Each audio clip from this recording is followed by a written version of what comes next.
Okay, in this tutorial we're going to learn about Dynamic Trunking Protocol, or DTP. DTP is a Cisco proprietary protocol, so it's only going to work if you have two Cisco switches. And so in the packet tracer here, I'm going to show you how DTP works, and we're going to configure it and show you some of the benefits. Now, on a switch, every port on the switch is either going to be an access port, right? Access mode, essentially, or a trunk, right? And a trunk will allow multiple VLANs to be carried across the trunk. Now, in this scenario we have right here, all the ports on the switch are access ports right now, right?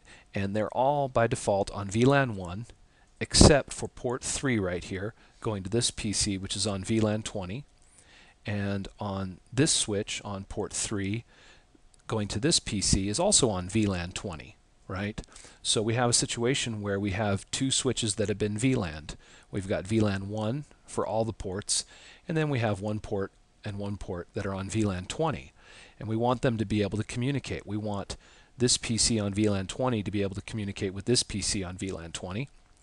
And of course we want this PC to communicate with this PC. Well, without a trunk right now, right, we have port 1 and port 1, right, just connected together with a crossover cable, and by default they're on VLAN 1. And so what that means is this PC can ping the other PC, right? So this PC right here pinged the other one on the other side, and you can see got replies. And then this PC wants to talk to this PC on VLAN 20, right? But it can't, because this is not a trunk link, it's a access link, right? Access port on VLAN 1, this link right here.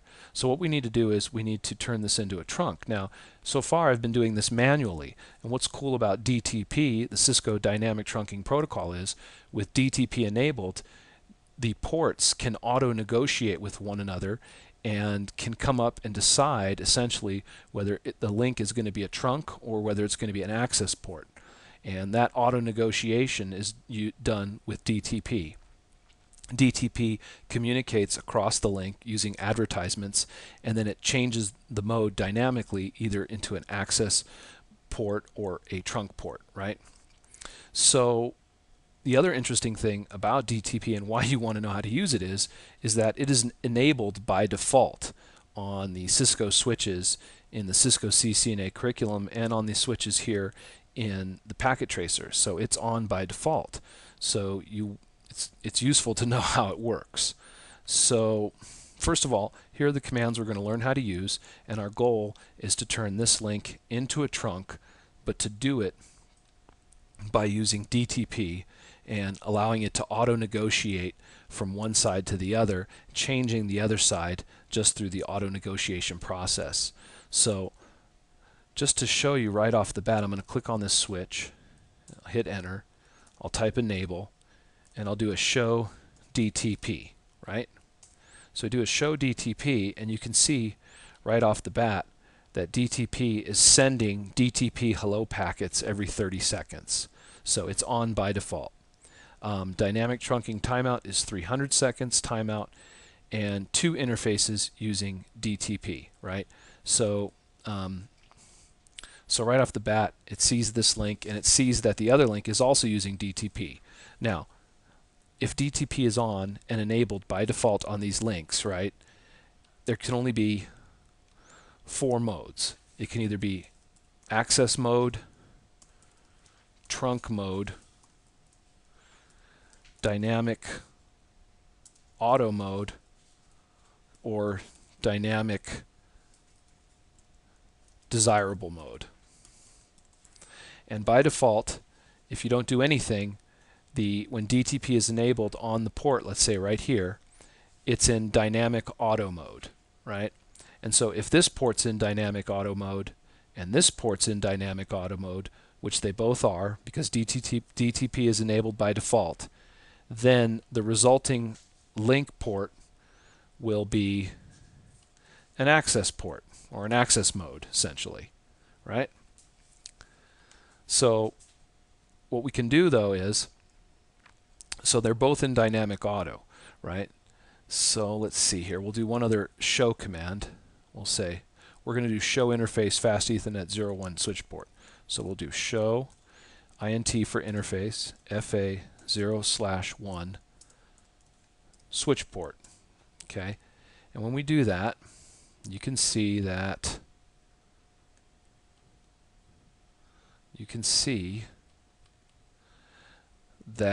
switch port's enabled.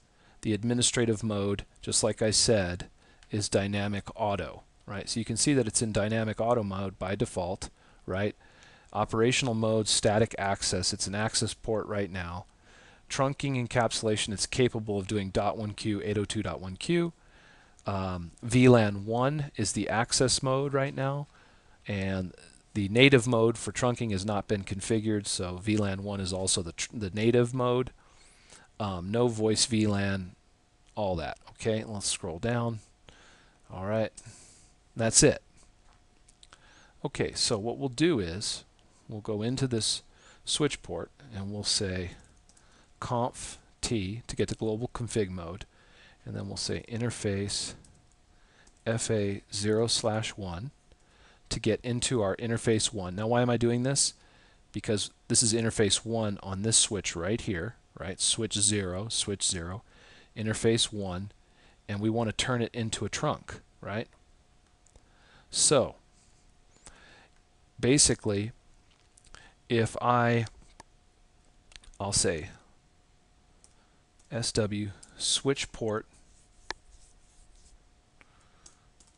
trunk allowed, switch port trunk allowed, and I'll say VLAN 1 through 20, right? And that'll allow VLANs 1 through 20 across the link, right? And now to change the mode. So I'll say switch port mode and then a question mark, and then you can see that it can either be an access mode, trunk mode to manually set it as an access port, or to manually set it as a trunk, and then you've also got this dynamic, right? And I've told you that right now it's already in dynamic auto. So let's check out dynamic, right? So we'll go and put in dynamic, and then we'll put in a question mark, and you can see there's the two modes, auto and desirable, right? And I told you those are the two modes here, access, trunk, dynamic auto, dynamic desirable, right? Well, if I put it in dynamic desirable mode, all right, if I turn it into dynamic desirable mode, you can see that now, I'll just show you, on this side, the trunk link is dynamic desirable, and on this side, it's in dynamic auto. And if one side is in dynamic desirable and the other side is in dynamic auto, the trunk is supposed to turn into, the link is supposed to turn into a trunk. So now you can see we had orange lights for a second. Now we have green lights. So now the question is this now a trunk? Well, the best way to test it is to see if VLAN 20 can ping across. Before it couldn't. Let's see if it can now. We'll go like that and ping, and you can see now it must be a trunk, because now this PC can ping this PC across VLAN 20, and this PC can still ping across.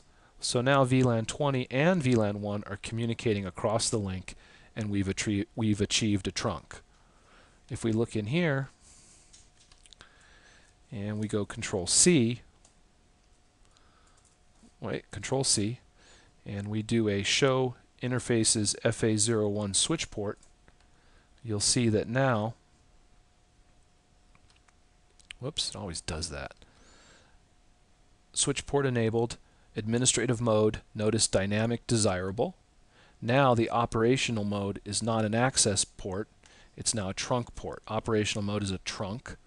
You can see that it is a trunk, and it worked. Now, depending on how you configure both ends, if this end is dynamic desirable and this end is dynamic auto, then the link will be a trunk. If this end is a trunk end, and this is dynamic auto, then it'll be a trunk. Of course, a trunk and a trunk equals a trunk. An access link and an access link equals the access link. Dynamic auto equals access. And so you have to know what you get when you have one on one side and one on the other, right? If you have an access link on one side and dynamic auto on the other, you get an access link. If you have a trunk link and dynamic auto on the other side, you get a trunk. Let's try that.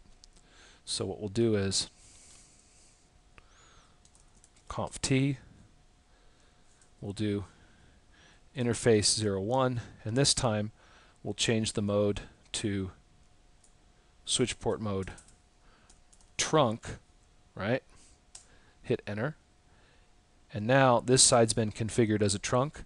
This side is still dynamic auto, right? We haven't changed that, right? This side has been in dynamic auto the whole time.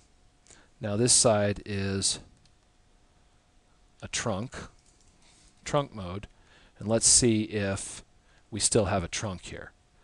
We'll get the PC and we'll try to ping,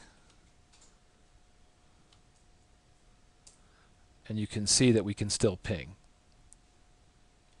So if this is a trunk and this is auto, we get a trunk.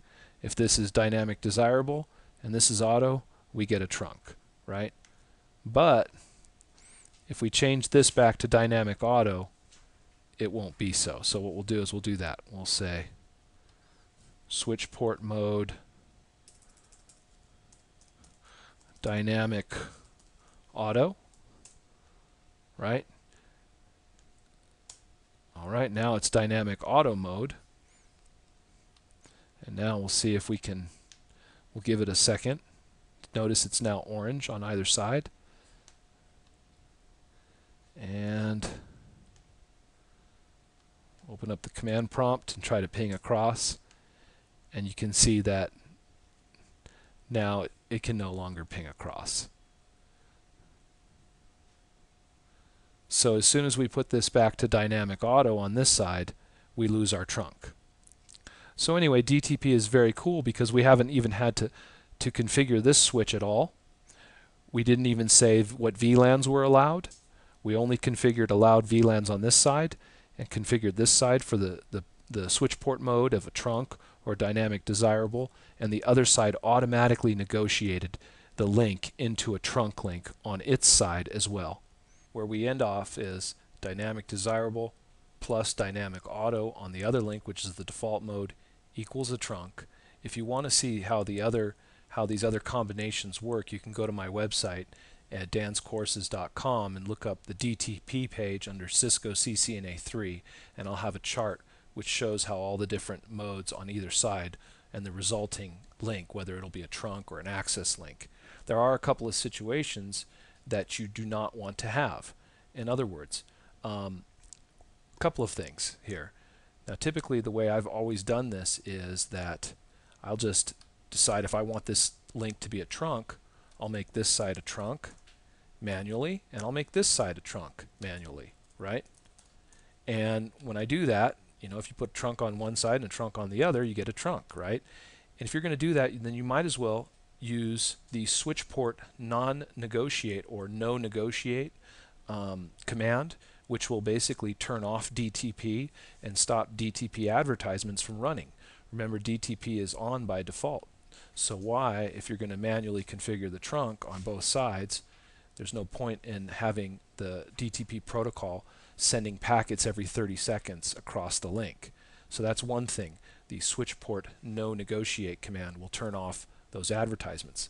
The other thing is that if you configure one side to be a trunk manually and you configure the other side to be an access port manually, then you'll get a broken link pretty much. It's not recommended to do that. You're saying I want this side to be a trunk and I want this side to be an access port, and then you'll get basically a broken link.